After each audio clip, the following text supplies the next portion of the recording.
Welcome back to the Daily Debrief. Today, served up a classic post-rally breather.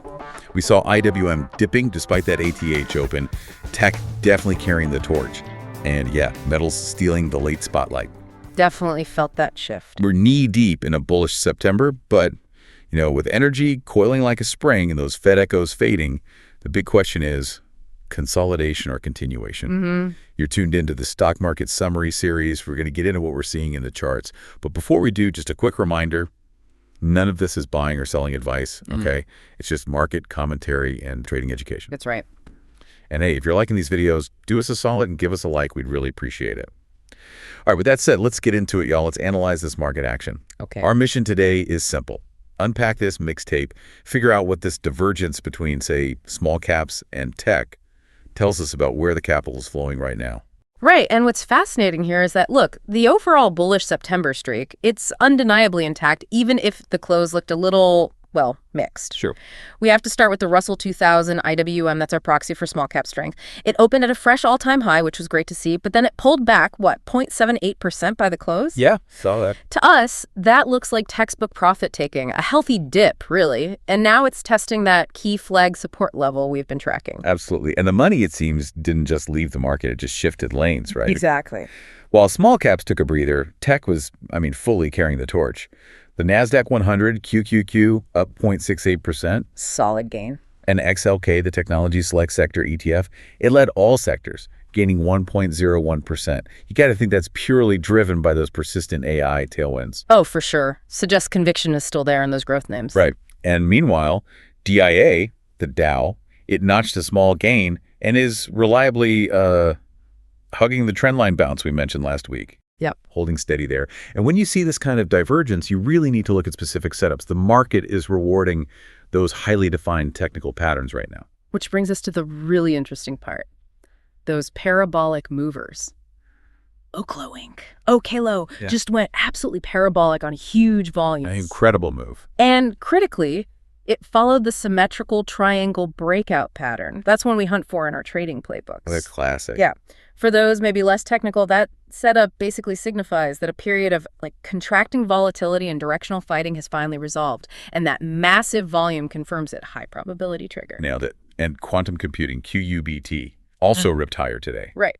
Out of that weekly pullback we mentioned a couple days back. Sustaining that momentum is going to be the key test next week, though. Definitely one to watch. But while those growth names flew, energy, XLE, definitely acted as a drag today, down 1.33%. Oof. And if you look at the XLE charts, you can just see it is coiled tight after some significant consolidation. This isn't just resting, it's building energy for a really decisive move. Could be big either way. Exactly. Could be violent in either direction. And this is precisely why honing your risk management, knowing your stop levels, respecting your plan is just crucial before that coil snaps. That's the kind of practical, hands-on coaching we focus on in the Grok Trade Mentorship program, getting that risk right.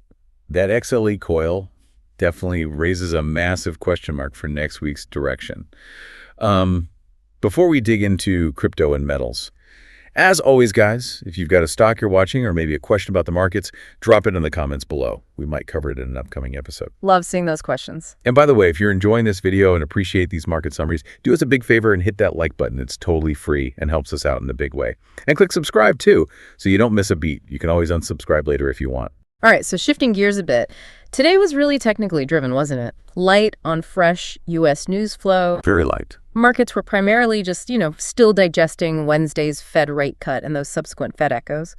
Powell's concerned that, job gains are softening, but inflation remains stubbornly elevated. It's a delicate balancing act. Still walking that tightrope. Overseas, Japan's August CPI came in hot at 2.6%. Pretty much as expected, though. Right on target. And the Bank of Japan held rates steady at 0.50%. So globally, no huge surprises really to derail the current narrative. Pretty quiet on that front. Okay, now let's talk about the late spotlight stealers. Crypto handed back some gains, yet BTC dipped about 1.5%, but it's still holding firm above that key 50-day moving average, which is, a strong sign of underlying health. That's the level to watch. And ETH is still flagged in that weekly bull flag pattern.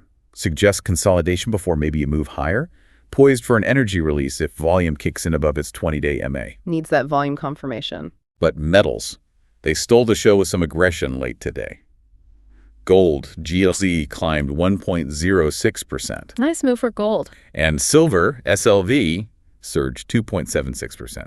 That strong finish to the week was a genuine reward for patience, right? Especially for those who held through that post-Fed volatility. Absolutely. And, this blend today, clear parabolic setups like OK low and these coiled high-tension sectors like energy, it really highlights the necessity of honing those high-probability technical setups and knowing exactly how to dial in your risk. Crucial skills. They really are. And that's the value of, say, the Grok Trade Mentorship program. We deliver that hands-on coaching, that practical support until you are confident in making those trading decisions yourself. Right. So ultimately, you should probably view today's selective strength, tech, metals amid the index shuffle like IWN's dip. Yeah. Maybe it's just a healthy breather. I think that's fair. Yeah. A breather within the current bullish September streak. It keeps the door open for broader follow-through next week. Okay, so the core tension for Monday seems pretty clear then. Yeah, I think so. Will small caps find support and rebound from that flag level we saw IWM test?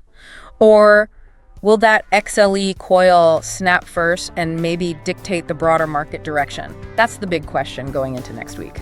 Great food for thought as we wrap up the week. Wish you all a great weekend. Stay safe out there. Have a good one, folks.